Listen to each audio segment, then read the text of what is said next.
Buenos dias from Greenway Parks. This is the Rorschach Argentina update from the 4th of December, 2025. A quick summary of what's going down in Argentina. Let's start with some major changes in the cabinet. Following up on the news we reported last week about the Defense Ministry, the government confirmed another significant shift in its security team.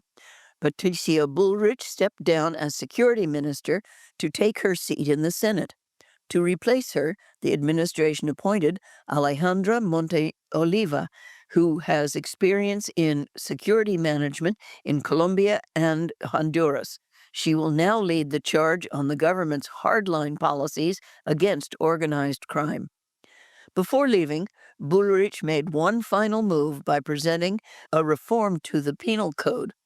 The bill, which the executive branch will send to Congress for approval, proposes increasing prison sentences for serious crimes and removing the statute of limitations for sexual abuse and aggravated homicide.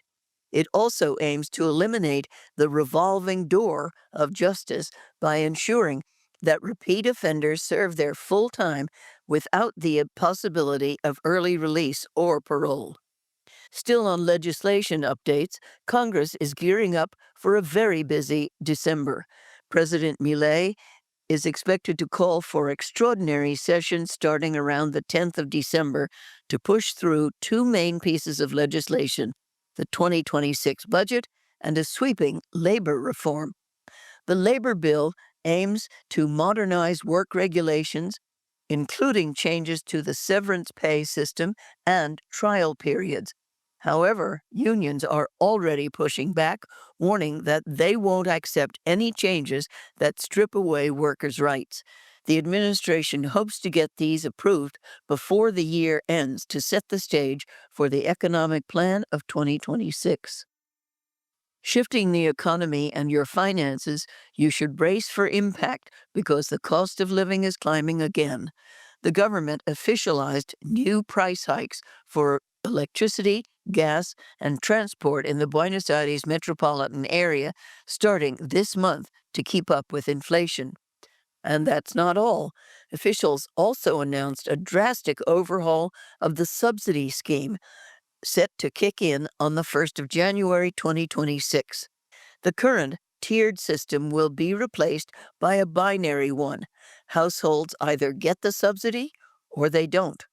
To qualify, a family's monthly income must not exceed 3 times the basic food basket, which currently stands at around 500,000 pesos, $350, depending on the area. Estimates suggest that about 45% of households will lose their state assistance entirely under the new regime. While domestic costs rise, many Argentines are finding it cheaper to travel abroad. A strengthening peso has made international tourism more affordable than vacationing at home, leading to a massive outflow of dollars. Analysts predict the tourism deficit could hit nearly $9 billion this year, the highest since 2017. This trend worries economists because the country needs those dollars for its reserves. Speaking of dollars and exports, the energy sector provided some much-needed optimism. A consortium led by Pan American Energy signed a historic heads of agreement to export liquefied natural gas, or LNG, to Germany. Starting in 2027, Argentina will ship 2 million tons of LNG per year to the German state-owned company CEFE. This agreement marks a huge step for the Vaca Muerta shale formation in northern Patagonia, proving it can be a major player in the global energy market. In other international trade news, the long-awaited deal between the European Union and Mercosur is approaching a decisive moment.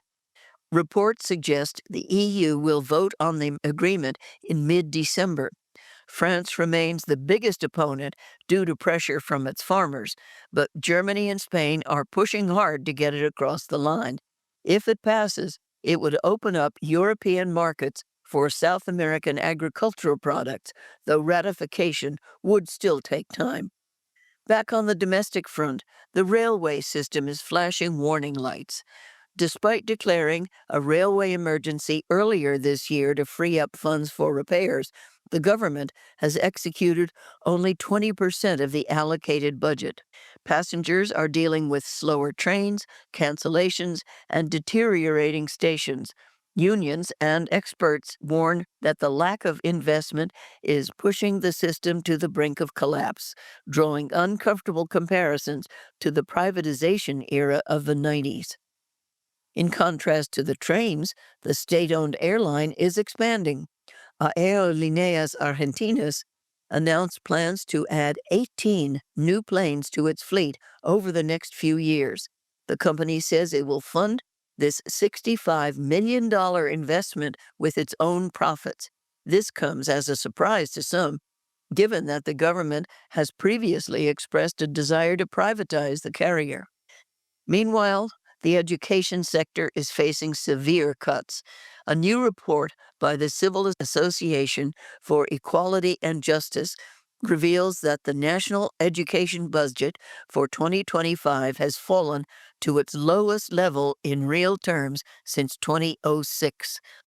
Teacher training programs and salary compensation funds for poorer provinces took the biggest hits, with some budgets effectively slashed to zero.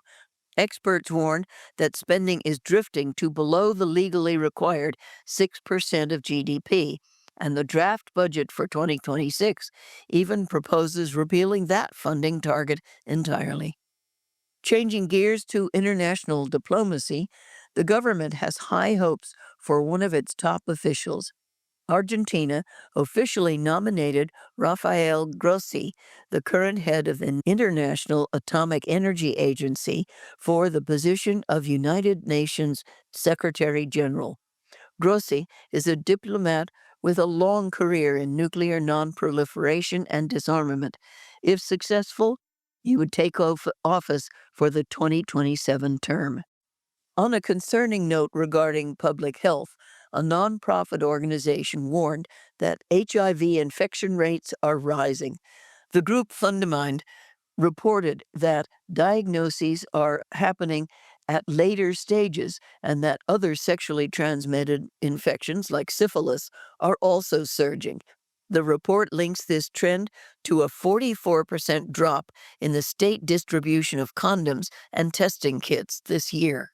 Activists argue that budget cuts are weakening prevention strategies and putting vulnerable populations at risk.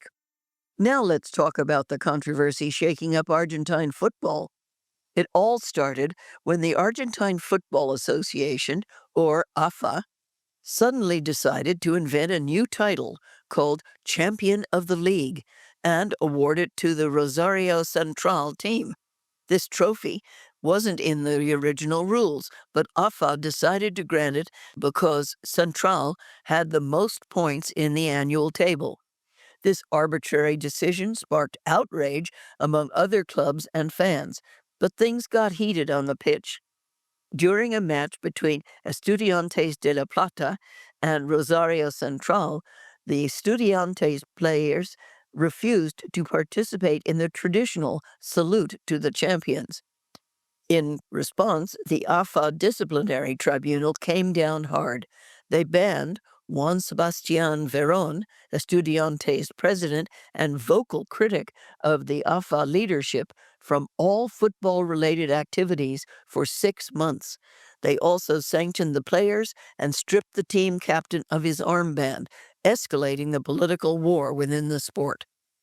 In legal news, a court in the western Mendoza province handed down a landmark ruling on cybercrime. A man received a 3-year prison sentence for grooming a 13-year-old girl through the online gaming platform Roblox. This is the first conviction of its kind in the region involving this specific platform. Prosecutors hope the ruling sets a precedent for cracking down on predators who use gaming apps to target minors. Finally, let's head to the mountains of Patagonia for a test of endurance. The Buenos Aires Herald published a fantastic article by Danielle Ames titled El Cruce. what it's like running Patagonia's 100-kilometer mountain ultramarathon. It's a vivid chronicle of one of the toughest races in the world. Ames describes hallucinating accordion players in the woods due to exhaustion, wading through chest-high freezing rivers, and running across volcanic terrain that looks like the moon. It is a great insight into the breathtaking beauty of the Andes and the sheer madness of ultra running. Read the full article with the link in our show notes. And that's it for this week. Thank you for joining us. Want to go on a free trip to Lisbon? All you need to do is check out our new very cool t-shirts. Create a personal collection and sell as many t-shirts as you can with a discount code we'll give you. The person who sells the most t-shirts with their discount code by Christmas Day will enjoy beautiful Portugal in April. Check out the link in the show notes. Nos vemos la próxima semana.